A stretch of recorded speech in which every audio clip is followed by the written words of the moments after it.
오늘이 6월의 마지막 주이고요. 다음 주부터 7월입니다. 7월 한 달에도 또 26년 남은 하반기에도 성령의 충만함으로 또 말씀을 의지함으로 승리하시는 우리 모든 대성의 식구들이 되시기를 주님의 이름으로 축복합니다. 아멘. 이 패럴림픽, 그러니까 장애인들 육상 올림픽을 보면 육상 경기에 시각장애인들과 함께 뛰는 가이드 러너가 있습니다.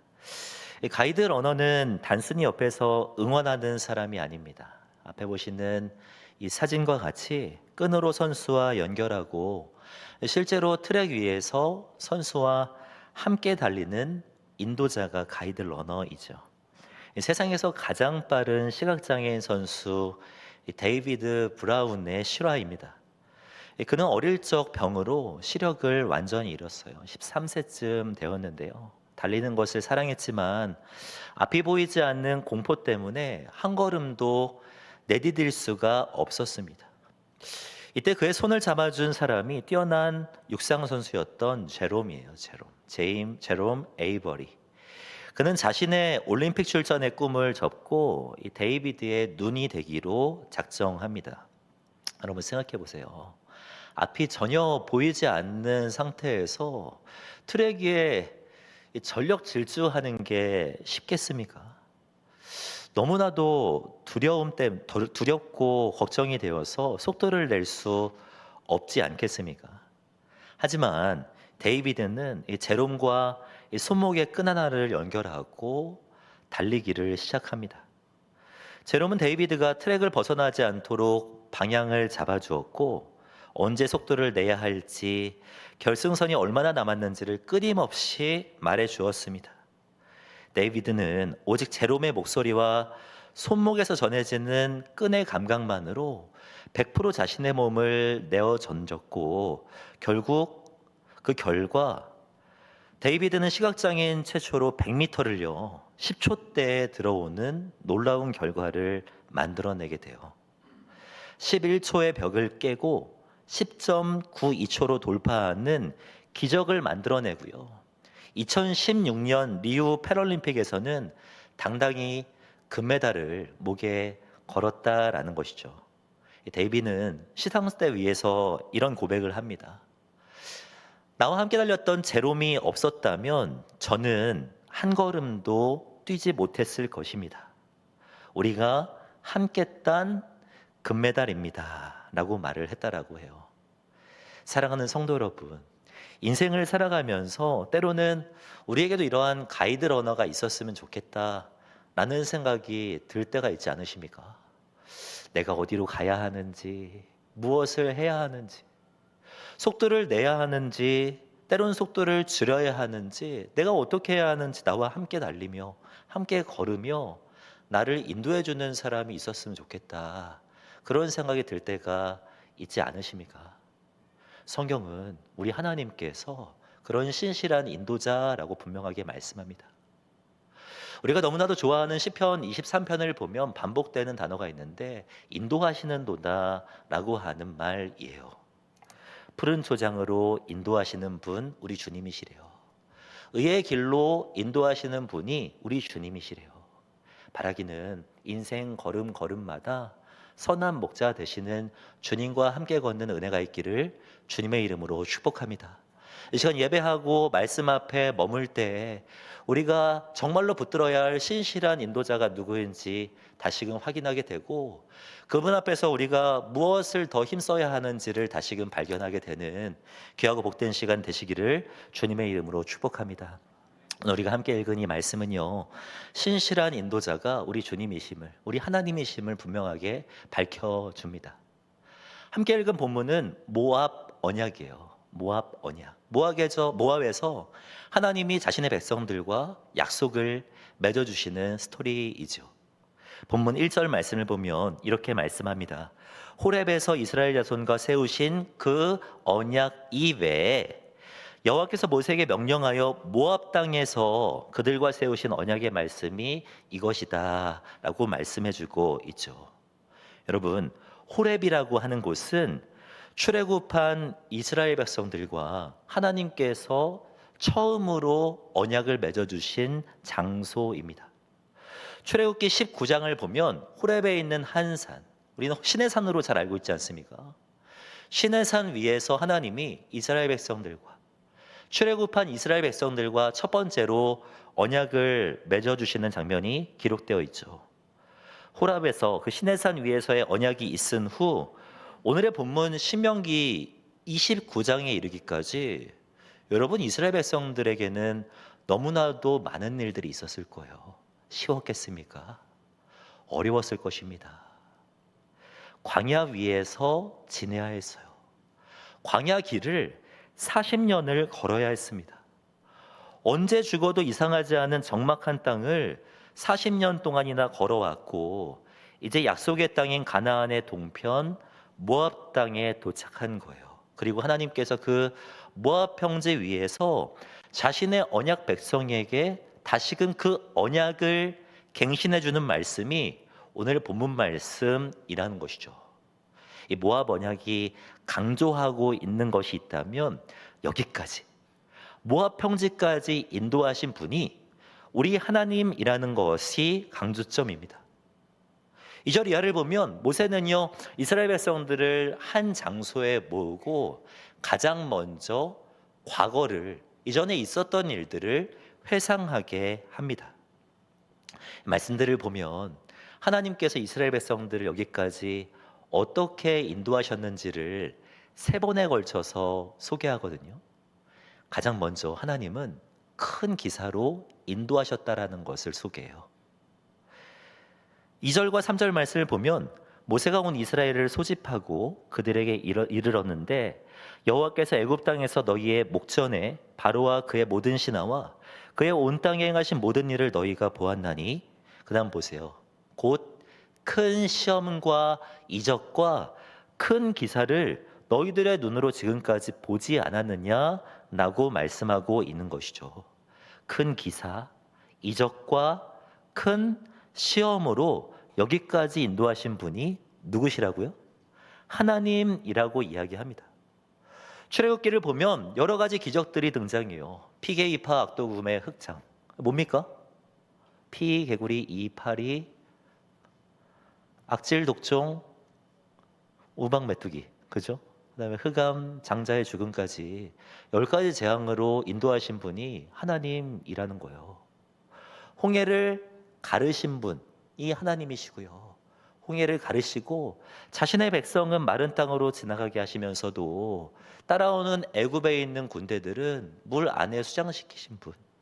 그리고 놀랍고 큰 역사를 이루신 분이 우리 하나님이라는 것을 가장 먼저 소개하고 있는 것이죠. 뿐만 아니라 하나님의 일하심은요 큰 기적으로만 나타난 것이 아니었습니다. 모세는 이어서 세심하고도 세밀하게 은혜를 베푸셨던 하나님에 대하여서 소개합니다. 5절과 6절 말씀인데요. 우리 한 목소리로 읽겠습니다. 시작. 주께서 40년 동안 너희를 광야에서 인도하셨거니와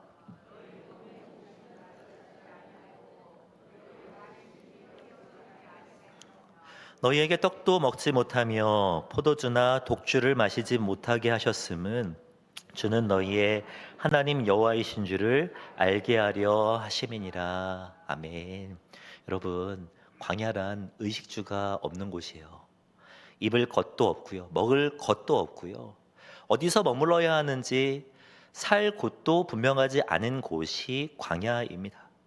그러나 하나님은 그런 광야 같은 인생길에서 이스라엘 백성들을 세심하게 챙겨주셨다라는 거예요. 옷이 낡아지지 않게 하셨다라고 말합니다. 자그마치 40년입니다. 40년. 40년 동안 그들의 신이 닳지 않게 하셨다라고 말씀해요. 만나와 메추라기로 먹이시고 반석에서 생수가 터져 나오게 하시는 분.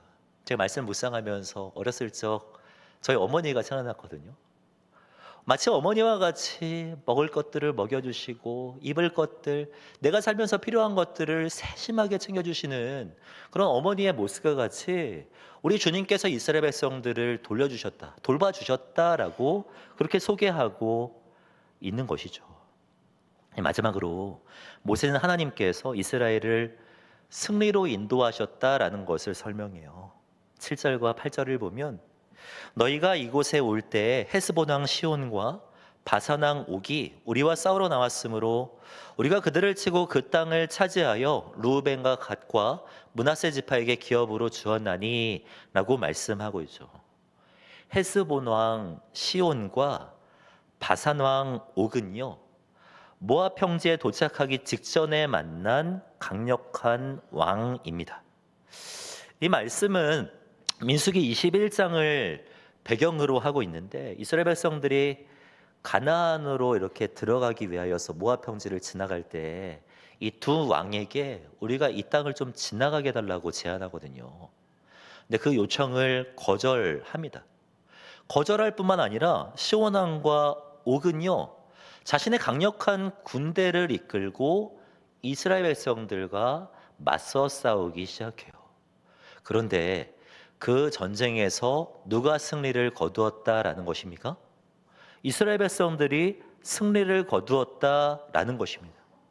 여러분, 이건 보통 일이 아니에요. 이스라엘 백성들은 40년 동안 훈련을 한 것이 아니라 40년 동안 광야길을 걸었습니다.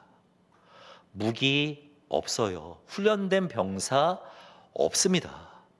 그럼에도 불구하고 강력한 두 왕, 강력한 군대와 맞서서 승리를 거두게 하신 분이 우리 하나님이라고, 하나님이 그렇게 인도하셨다라고 모세는 설명하고 있는 것이죠. 여러분, 우리 하나님께서 인도하신다, 선한 목자 되신 주님께서 인도하신다라고 말을 하는데요, 하나님의 그 인도하심은 모호하지 않아요.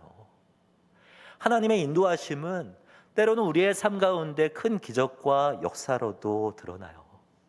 때로는 일상 속에서 세밀한 것들을 공급해 주시면서, 일상 가운데 필요한 것들을 공급해 주시면서 우리를 인도하시는 분이 하나님입니다. 때로는 어려움이 있을 때, 때로는 원수와 마주할 때, 그 어려움과 원수, 또 인간관계의 모든 아픔들을 극복하고 승리하게 만들어 가시는 분이 우리 하나님이심을 믿으시는 은혜가 있기를 주님의 이름으로 축복합니다. 여러분, 증도라는 곳이 있습니다.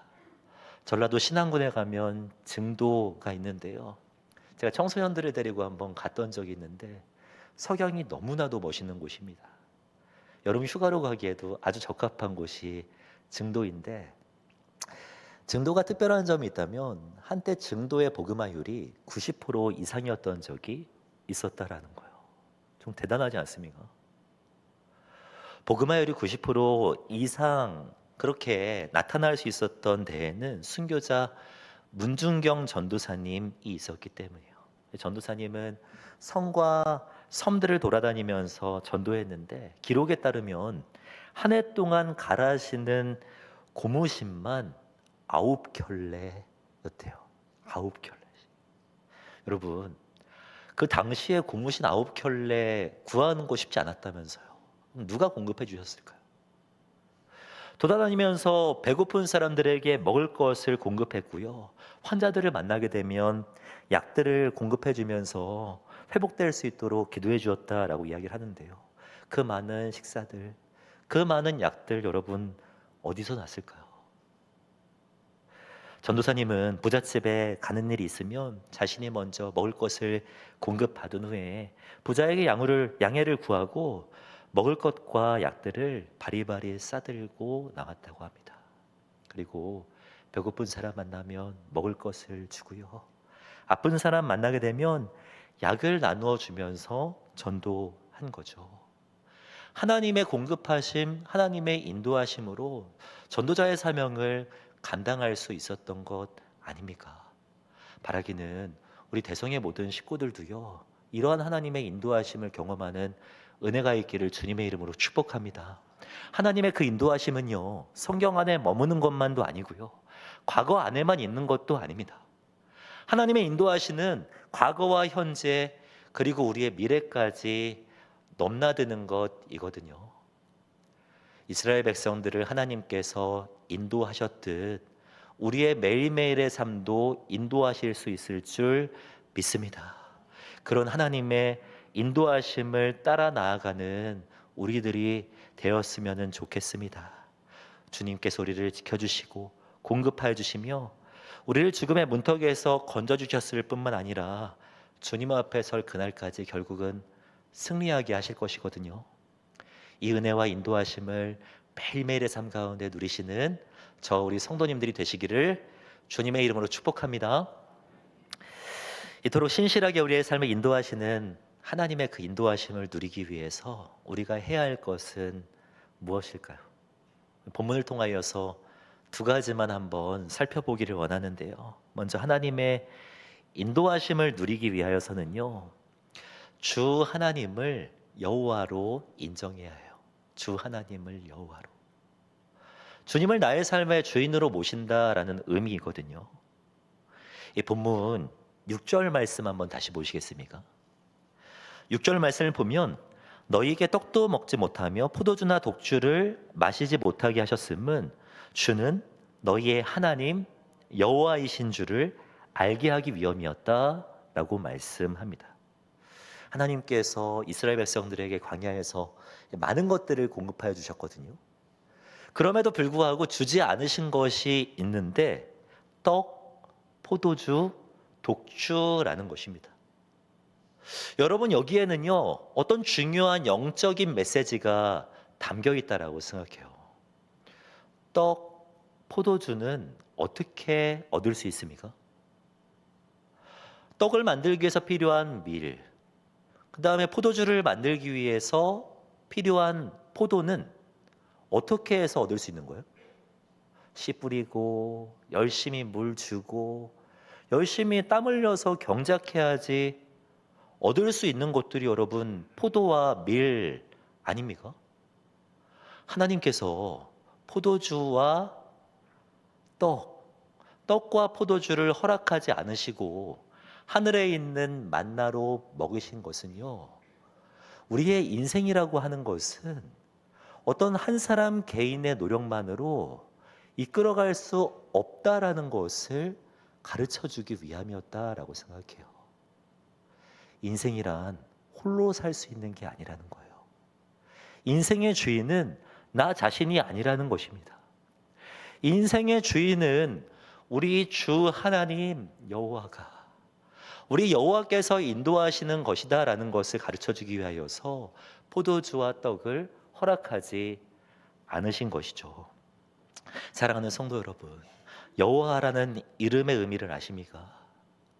우리 주 하나님이 여호와다라고 할 때 이 여호와라고 하는 의미에는요, 스스로 계시고 언약을 지키시는 신실하신 분이라고 하는 의미도 있지만 이 땅 모든 것들을 창조하시고 지금도 통치하시며 인도하시는, 이 땅 모든 것들을 주관하시는 전능자라고 하는 의미가 우리 주 하나님은 여호와다라고 하는 이름에 담겨 있는 거예요.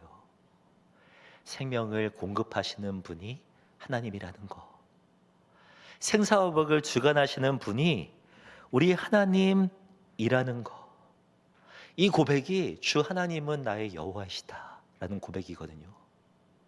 말씀을 보면 우리 하나님은 이 고백을 기대하세요. 그리고 이 고백 위에 일하시는 것을 볼 수 있습니다. 성경을 보면 하나님은 이 고백, 주 하나님이 나의 주인이시다, 주 하나님이 여호와시다라는 고백 위에 놀라운 역사들을 이어가시는 것을 볼 수 있거든요. 대표적인 예가 출애굽기 5장입니다. 출애굽기 5장을 보면 모세가 이 이집트에 있는 바로왕 앞에 가서 주 여호와께서 이 백성을 내보내라 말씀하신다라는 이야기를 전해요. 주 여호와께서 말씀하신다고. 그러자 바로왕이 주 여호와가 누구냐? 나는 여호와를 알지 못하기 때문에 보내지 못하겠다라고 말을 합니다. 그리고 오히려 그 종살이하고 있었던 이스라엘 백성들에게 더 심한 노역들을 시키는 것이 출애굽기 5장 말씀이거든요. 당황한 모세는요, 돌아와서 하나님께 질문합니다. 나를 왜 그곳에 보내셨습니까? 이런 수모를 당하게 하십니까? 라고 질문할 때 출애굽기 6장에서 하나님이 가장 먼저 재확인시켜 주시는 것이 무엇이냐면 나는 여호와다라고 하는 말씀이에요. 6장 2절 가장 시작을 보면은 6장 2절에 이렇게 말씀합니다. 하나님이 모세에게 말씀하여 이르실 때 나는 여호와이니라. 내가 이 모든 것들을 주장하는 주관자다. 내가 전능자다 라고 하는 것들을 확인시켜 주고요. 이 고백을 붙들고 모세가 나아갔을 때 10가지 재앙과 출애굽의 역사가 일어났던 것 아니겠습니까? 사랑하는 성도 여러분, 주 하나님이 여호와라는 것을 믿으십니까? 정말 우리 주님께서 이 땅 모든 것들을 주관하고 이끌어 가신다라고 믿으세요? 그 믿음이 있으시면 우리의 운전대를 주님 앞에 내어드리는 은혜가 있기를 주님의 이름으로 축복합니다. 여러분, 제가 사랑교구를 담당하면서 장점이 있다면 너무나도 예쁜 아이들을 많이 볼 수 있다라는 거예요. 출산하고 성장해가는 아이들을 많이 볼 수가 있는데요. 가만히 이렇게 지켜보다 보면은 아이들이 연령대별로 특징이 있어요. 가장 예쁠 때가 언제입니까? 1살, 뭐 2살쯤 되기까지 어머니 품 안에 딱 안겨 있는 모습을 볼 때 너무 예뻐요. 너무. 부모님의 얼굴도 표정이 진짜 가장 좋습니다. 근데요, 시간이 지나서 3살, 4살쯤 되면은 우리 예쁜 아이들이 병에 걸리는데 실어병이 걸려요. 야, 밥 먹어야지. 싫어! 그죠? 그러지 않습니까? 야, 가야 돼. 이제 가는 거야. 5분 후에 갈 거야. 싫어! 안 가! 하는 그런 모습들을 보게 되지 않습니까? 그쯤 되면은 어머니들의 얼굴도 심지어 교회 안에서도 얼굴이 찌푸러지는 모습들을 많이 보게 돼요. 이 시기가 지나면 무슨 병에 걸립니까? 내가병. 내가병. 옷도 내가 입을 거야. 먹는 것도 내가 고를 거야. 내가 이거 하고 싶다고 하면서 내가라는 말들을 많이 하게 되지 않습니까? 사춘기 자녀들의 특징이 뭔지 아십니까? 사춘기 자녀들의 특징은 교회 안에서 부모님과 함께 있는 모습을 본 적이 없어요, 제가. 제가 이번 주에 누군가 이야기하면서 자녀가 사춘기쯤 되면은 좋은 걸 준다고 하더라도 귀찮아하고 싫다고 이야기를 하고, 여름 휴가로 좋은 데 가자 그래도 귀찮다고 안 간다 그러고, 야, 내가 맛집을 발견했으니까 맛있는 거 먹으러 가자 그래도 얼마나 걸리냐고 물어보고 멀면은 안 간다고 그렇게 이야기를 한다고 하더라고요. 제가 그러면서 초등학생 자녀를 키우는 제 입장에서 너무 무서웠거든요. 여러분, 생각해 보세요. 어머니 또 아버지의 마음은 한결같았을 거예요. 늘 좋은 것을 주고 싶고 좋은 것을 입히고 싶고 좋은 곳을 발견하면 데려가고 싶은 마음이 부모의 마음 아닙니까? 그러나 자녀가 부모를 인정하지 않고 부모님과 함께 머물지 않으면 그 좋은 것들을 누릴 수가 있습니까? 없습니까? 여러분, 저는 신앙생활하면서 우리의 모습도 이와 같을 때가 많다라고 생각해요. 하나님을 인정하지 않으면요, 여러분, 하나님 안에 있는 것들을 누릴 수가 없어요. 주님이 나의 주인 되어 주시옵소서라고 고백하지 않으면 하나님께서 역사하시기 힘들어요. 우리의 마음을 돌아보시기를 바래요. 주님이 나의 주인이 되십니다 라고 고백은 하지만 실제로는 내 삶의 주인은 나이고 나의 삶에 주님께서 좀 좋은 것을 주시옵소서, 나에게 좀 도와주시옵소서 라는 정도의 고백만을 가지고 살아가는 것이 우리들의 본 모습 아닙니까? 그러나 여러분, 하나님의 인도하심을 위하여서는 주 하나님의 여호와 되심을 인정해야 합니다. 그분 안에 머물러야지 누릴 수가 있어요. 하나님을 하나님으로, 하나님을 여호와로 인정하고 그분과 함께 머물며 그분의 인도하심을 따라 나아갈 때 주님 안에 있는 좋은 것들을 누릴 수가 있는 것 아니겠습니까? 이를 몸소 몸져 경험한 지혜자는요, 잠언 3장 말씀에 이 말씀을 선언합니다. 잠언 3장 6절 말씀입니다. 너는 범사에 그를 인정하라. 그리하면 내 길을 어떻게 하신다라고요? 지도하시리라. 범사에 예배 없는 겁니다. 인정하라. 주 하나님을 여호와로 인정하라는 겁니다.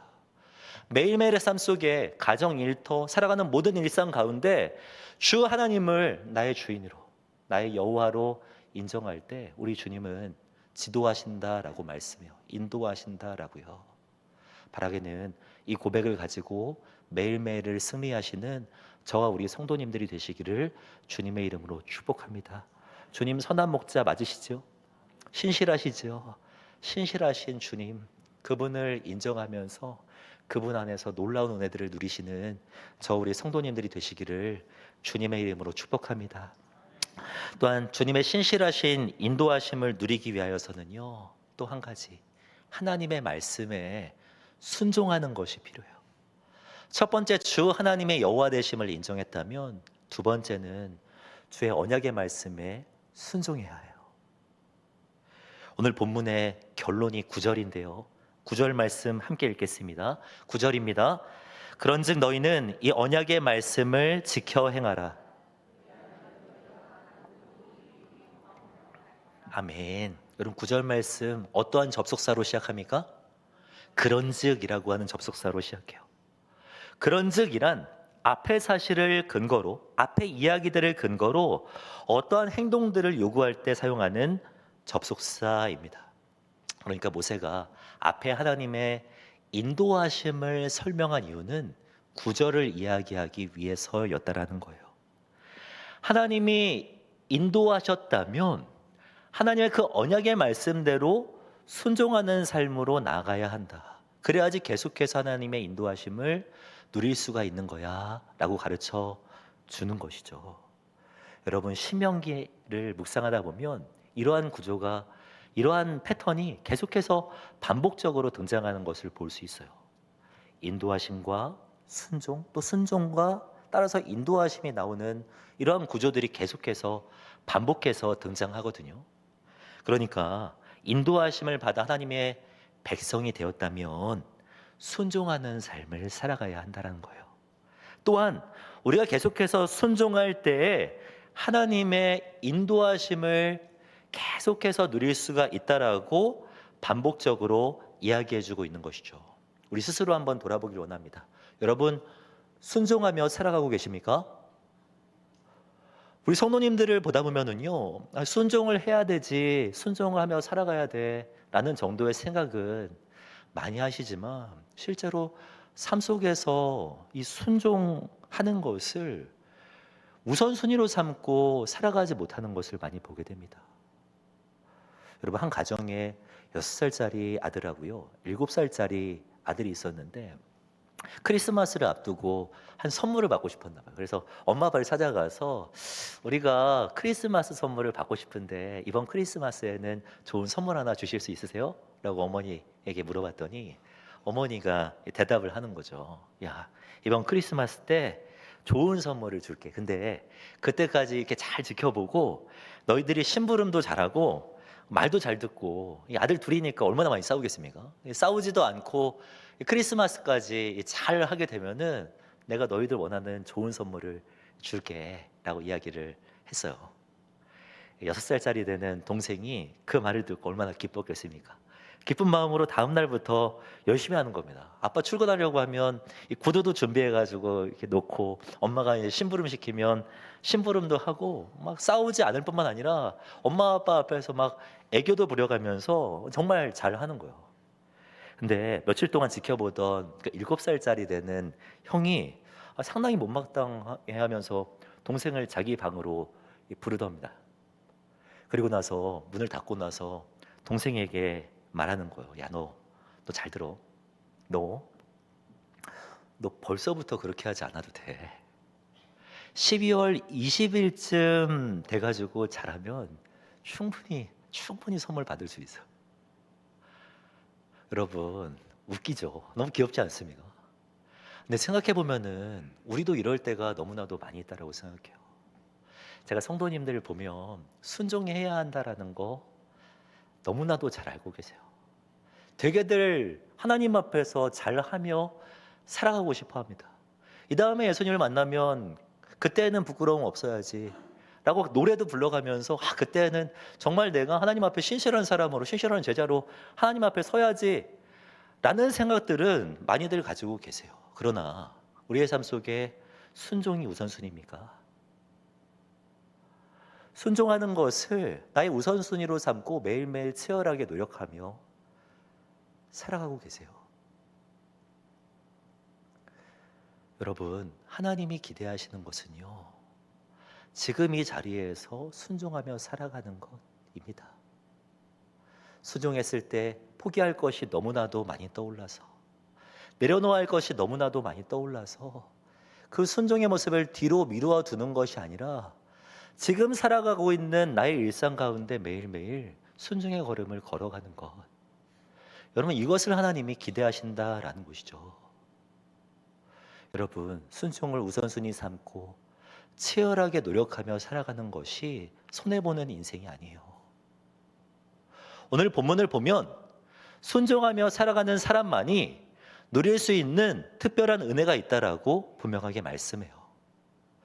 9절 말씀을 다시 보시면 이렇게 말씀합니다. 그런즉 너희는 이 언약의 말씀을 지켜 행하라. 그리하면 너희가 하는 모든 일이 어떻다고요? 형통하리라라고 말씀해요. 말씀에 순종했을 때 주님 주시는 형통함이 있다라는 거예요. 물론 여기서 말하는 형통이라는 것은 세상적으로 잘 되는 것을 의미하지 않습니다. 여기서 말하는 형통이란 히브리어로 사칼이라는 말로써 지혜롭게 목적지에 도달하게 된다라는 의미거든요. 당시 모압 평지 위에 있었던 이스라엘 백성들에게 주어진 사명이 있었어요. 목적지가 있었습니다. 하나님은 그들에게 찾아오셔서 가나안 땅에 넘어갈 것과 그 땅에 있는 백성들과 싸워서 정복해야 한다라는 사명, 목적지를 허락해 주셨습니다. 그런 이스라엘 백성들이 너희들이 형통하리라 라는 이야기를 들었을 때 어떻게 받아들였겠습니까? 하나님이 그 땅까지 인도하신다라고 하는 의미구나. 나를 지혜롭게 하시고 때로는 어려움을 만났을 때 나에게 이길 힘을 주시면서 가나안 땅까지 도달하게 하신다라는 이야기구나 라고 받아들이지 않았겠습니까? 여러분, 성경이 말하는 형통이라고 하는 것은요, 하나님이 함께 하신다라는 거예요. 성경에서 말하는 가장 큰 복은 우리 주님께서 매일매일의 삶 속에 선한 목자가 되어주신다라는 것입니다. 여러분, 하나님은 지금 그것을 약속해 주고 있는 거예요. 말씀에 순종할 때 지금까지 함께한 것처럼 앞으로도 함께할 거야. 주의 말씀을 따라 언약의 말씀을 지켜 행할 때 네가 바라는 항구로 나아갈 때 사명을 감당할 때까지 너희들을 인도하여 주실 것이다 라고 약속해 주시는 것이죠. 바라기는 이 약속의 말씀을 믿고 순종의 걸음을 걸어가는 은혜가 있기를 주님의 이름으로 축복합니다. 말씀의 순종함을 우선순위 삼아서 살아가 봅시다. 여러분 이미 많은 말씀을 알고 계시거든요. 그 말씀 머리로만 간직하고 있는 것이 아니라 삶으로, 나의 행동으로 나타내 보이며 하나님의 인도하심을 누리시는 우리 성도님들이 되시기를 주님의 이름으로 축복합니다. 오늘 본문 말씀 모압 언약은요, 이스라엘 백성들에게 새로운 소망을 주시는 하나님의 노력이에요. 여러분, 사실 이스라엘 백성들 안에는 소망으로 가득 차기보다는 두려움과 걱정이 많았을 것이라고 생각합니다. 곧 모세는 죽어요. 언약의 메시지를 전하는 이스라엘의 최대 지도자 모세는 죽게 됩니다. 가나안 땅에 넘어가서 여리고 성을 무너뜨려야 해요. 한 번도 가보지 않은 길을 걸어가야 해요. 마주 대하지 못했던 사람들과 부딪히면서 전쟁에서 승리해야 합니다. 두려웠을 것입니다. 걱정됐을 것입니다. 힘들었을 거예요. 그런 이스라엘 백성들에게 다시금 찾아오셔서 언약의 말씀으로 다시금 소망을 주시는 말씀이 이 말씀이거든요. 야, 나는 여호와야. 이전에도 여호와였고 지금 이 모압 땅 위에도 나는 여호와야 라고 말씀하십니다. 여기까지 인도한 것처럼 앞으로도 너의 인생을 인도해 갈 사람이 바로 나야라는 것을 확인시켜 주세요. 그러니 말씀을 지켜서 행하면서 지금까지 이렇게 힘쓰고 애썼던 것처럼 나와 함께 걷자. 앞으로도 나와 함께 걷자. 라고 말씀하시는 말씀이 오늘 모압 언약 말씀이라는 것이죠. 여러분, 이 말씀은 이 시대를 살아가는 우리에게도 동일하게 메시지가 된다라고 생각합니다. 우리의 상황이 어찌 보면 모압 위에 있는 이스라엘 백성들과 너무나도 유사하지 않습니까? 자녀를 대하는 문제에 있어서, 오늘을 살아가는 문제에 있어서, 내일을 준비하는 문제에 있어서 여러분 불안하고 너무나도 힘이 들 때가 많은 것이 사실이지 않습니까? 어디로 가야 할지, 무엇을 해야 할지, 속도를 내야 할지, 이제는 속도를 줄여야 할지 모르겠어서 힘이 들 때가 너무나도 많은 것이 우리의 오늘 아닙니까? 그런 우리에게 동일하게 말씀하십니다. 야, 내가 선한 목자야. 여기까지 인도한 것처럼 앞으로도 선하게 인도할 거야. 나를 믿고 따를 때, 내 말씀을 붙들고 나아갈 때 내가 너와 끝까지 함께 할 거야 라고 말씀하십니다. 바라기는 이 말씀을 붙들고 나아가는 은혜가 있기를 주님의 이름으로 축복합니다. 상반기를 마치고 다음 주면 7월 하반기가 시작되게 됩니다. 이 말씀 붙들고 승리합시다. 인도자 되시는 주님을 기억합시다. 주님을 인정하고 주님 안에 머물며 주의 말씀 안에 거할 때 주님께서 우리의 오늘과 내일을 신실하게 인도해 가실 것입니다. 이 말씀 붙들고 하반기에도 주님 앞에 설 그날까지 승리하며 나아가시는 저와 우리 성도님들이 되시기를 주님의 이름으로 축복합니다.